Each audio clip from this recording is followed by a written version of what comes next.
माननीय राष्ट्रीय अध्यक्ष जी के कमलों द्वारा द सोशलिस्ट हीरो पुस्तक का विमोचन संपन्न हो रहा है। दिलवा दीजिएगा, काफी वितरित कर देंगे।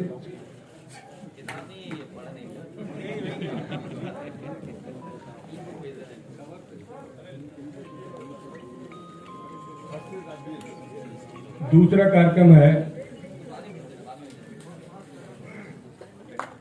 गायक है बॉलीवुड के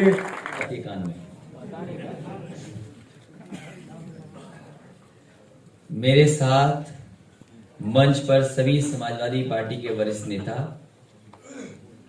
पार्टी के प्रदेश अध्यक्ष नरेश उत्तम पटेल जी, आज मैं सभी साथी जो समाजवादी पार्टी में शामिल हो रहे हैं, मैं उन सभी नेताओं का, कार्यकर्ताओं का स्वागत करता हूं और वहीं मैं धन्यवाद देता हूं कि इस समय आप समाजवादी पार्टी की मदद कर रहे हैं और मुझे पूरा भरोसा है कि आने वाले समय में समाजवादी पार्टी की नीतियां, समाजवादी पार्टी के कार्यक्रम और समाजवादी पार्टी के फैसले आप जनता तक पहुंचाने में समाजवादी पार्टी की मदद करेंगे। बड़ी संख्या में जो नेता आज शामिल हो रहे हैं वो हमसे व्यक्तिगत रूप से भी मिले हैं, इन्होंने अपनी बातें भी रखी हैं। आप में से ज्यादातर लोग ये मानते हैं कि भारतीय जनता पार्टी ने उत्तर प्रदेश को बर्बाद कर दिया है। जहां पॉलिटिकल लोग ये बात कह रहे हैं, वहीं ये भी बात एक निकल करके आई, जो लेबर, जो मजदूर हैं उनके बीच में लगातार काम करने वाले, उन्होंने भी ये बात रखी कि जिस तरीके से भारतीय जनता पार्टी लगातार कानूनों में बदलाव ला रही है, जो फैसले मजदूरों के पक्ष में होने चाहिए थे, आज मजदूरों के खिलाफ कानून और नियम बनाए जा रहे हैं। जहां किसान दुखी है, मजदूर को कानून से जकड़ रहे हैं, कारखाने उद्योग के पक्ष में तो फैसले ले ही रहे हैं, वहीं ऐसा भी माहौल पैदा कर रहे हैं कि कारखाने न चल पाए, उद्योग बंद हो जाएं, लाखों लाख मजदूर का काम छिन जाए।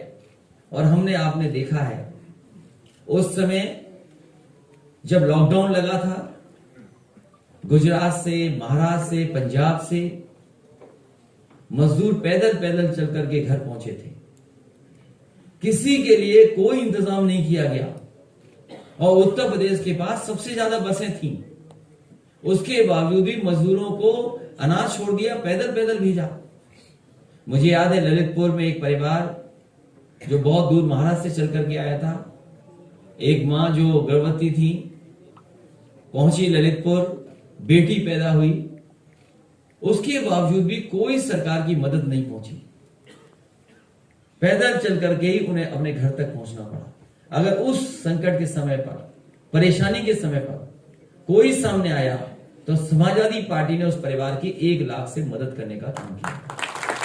इसी तरह जितने मजदूर उत्तर प्रदेश में जिनकी जान गई, जो घर नहीं पहुंच पाए, उनकी भी 1-1 लाख रुपए से मदद की। और मुझे अच्छी तरह याद है, मुंबई से एक ऑटो चलाने वाला जौनपुर का, वो परिवार लेकर के, क्योंकि कोई इंतजाम उसके पास नहीं था, वो ऑटो से ही अपने परिवार को लेकर के निकला था और यहीं पर जाकर के एक्सीडेंट हो गया था। यहां पर एक्सीडेंट फतेहपुर के पास हुआ और जान चली गई, कोई मदद सरकार ने नहीं की। मुझे याद है अबू आसिम आजमी उसके घर पहुंचे थे और 2 लाख रुपए की मदद उस ऑटो वाले की समाजवादी पार्टी की। ऐसे न जाने कितने लाखों लोग होंगे जो उस समय परेशानी में रहे, लेकिन कोई मदद सरकार ने की। इसलिए मुझे खुशी है इस बात की कि बड़ी संख्या में आज समाजवादी पार्टी में शामिल होना आया है। एएमयू के भी मैं देख रहा हूं बहुत सारे नौजवान छात्र समाजवादी पार्टी में शामिल होने आए हैं, सहयोग करने आए हैं। हमें पूरा भरोसा है कि जिस अनुशासन के साथ आप पढ़ाई पढ़ रहे हैं, एक बहुत बेहतरीन यूनिवर्सिटी में, उसी तरीके से हमारी पार्टी की भी आप समय समय पर मदद करेंगे, जिससे आने वाले समय में हम लोग उत्तर प्रदेश को खुशहाली के रास्ते में लेंगे।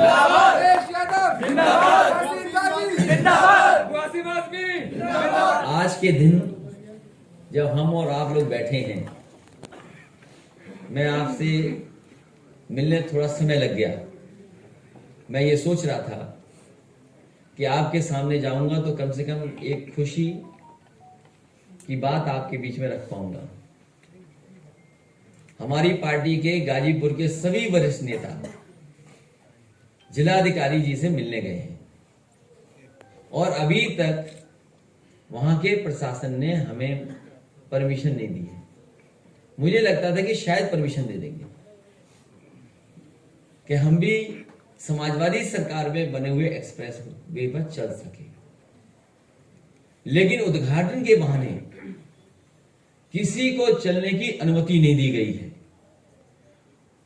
और सुनने में आ रहा है कि जो भी एंट्री है वहां सब पर बोल्डर रख दिए गए हैं, सब रास्ते रोक दिए गए हैं। सुल्तानपुर में समाजवादी पार्टी के नेताओं के घर पर अभी से ही पुलिस घूमने लगी है। कुछ लोगों को घर में कैद करने का काम होने लगा है। जो लोग रास्ते से बोल्डर लगाते हैं, बोल्डर लगा देते हैं, सोचो वो रास्ते क्या बनाएंगे। जो हाईवे पे बोल्डर रखते हो वो हाईवे क्या बनाएंगे। समाजवादी पार्टी की सरकार में बनाए हुए एक्सप्रेसवे का उद्घाटन कर रहे हैं। पहले समाजवादी पूर्वांचल एक्सप्रेसवे का नाम बदला और नाम बदल करके पूर्वांचल एक्सप्रेसवे कर दिया। जिस गुणवत्ता के साथ, जिस क्वालिटी के साथ वो एक्सप्रेसवे बनना चाहिए था, उसमें कंप्रोमाइज किया गया है, उस क्वालिटी के साथ नहीं बनाया गया है।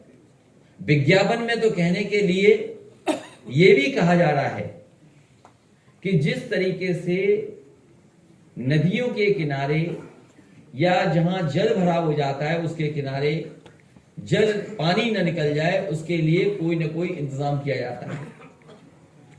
इस तरीके की प्लास्टिक की शीट्स का इस्तेमाल होता है, जियो सेल्स का, वो जाली की तरह काम करे जिससे कि पानी बहे नहीं, मिट्टी बहे नहीं और मजबूती से वो चीज बनी रहे। अभी बरसात आई थी, ये जो जियो सेल्स लगाई थी उत्तर प्रदेश के पूर्वांचल एक्सप्रेसवे में, वो जियो सेल्स का क्या हुआ है। और फिर प्रचार ये किया जा रहा है कि गुणवत्ता के लिए नॉर्मल विटामिन नहीं यूज हुआ है। जो अमूमन विटामिन यूज होता है वो विटामिन यूज नहीं किया गया है। रबर मिक्स्ड, जो रबर पीसेस हैं उसको मिक्स कर करके विटामिन यूज किया गया है।